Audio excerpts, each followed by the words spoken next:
bees so awesome? When you consider we have 25 other letters to choose from, what is it about the bee that makes it stand head and shoulders above the rest?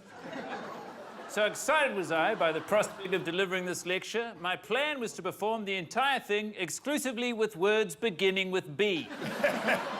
But before beginning, best be brutally bona fide. Bit boz, bit buff. Benbow, been bite boff by best beffort, by Bilby Busing, be bentirety bov, bebelphabet.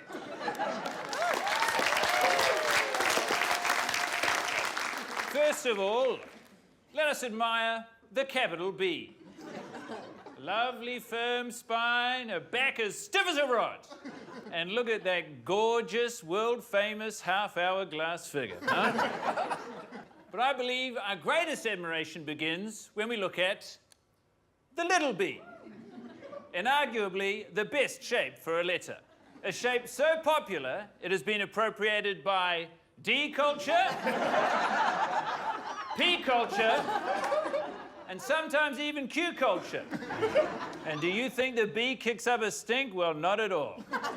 There's enough of me for everyone, the bee says. And some of you might say, well, how do you know the B isn't copying the D? Well, why don't we take a look at the alphabet?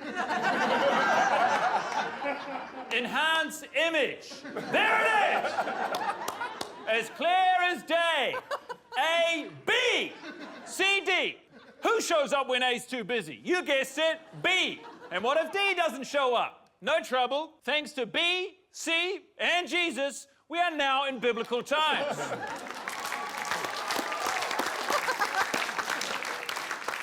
Put a B with a G. Whoa. That's disco, baby. The word bomb. 2 B's. Both pronounced differently. We have 1 B at the beginning. Bombastic, bright, brilliant.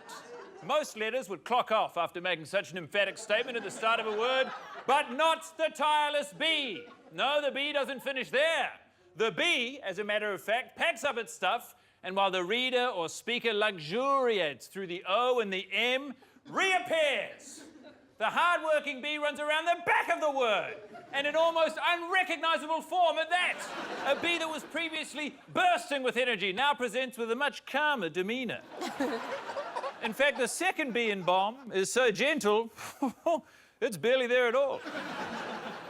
The letter B working overtime in the word bomb is the very origin for the oft-quoted and frequently misused simile, as busy as a bee.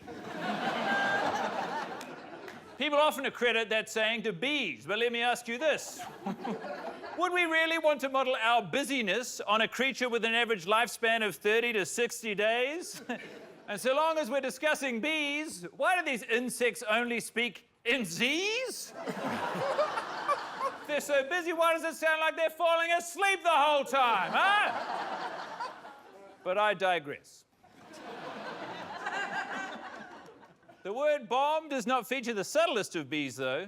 As it happens, the most subtle bee is the one you didn't hear just now.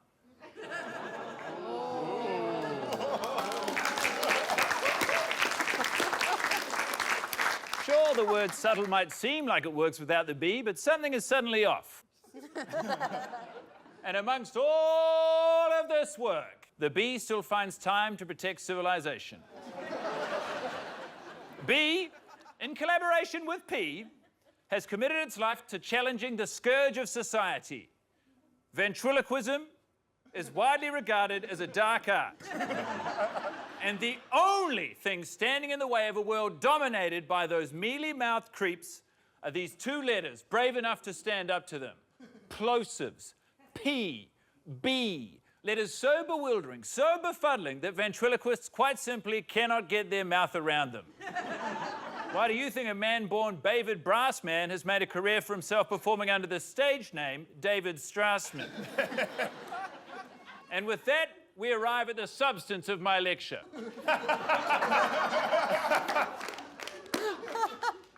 I'm sorry. I've been told I'm out of time. Thank you very much.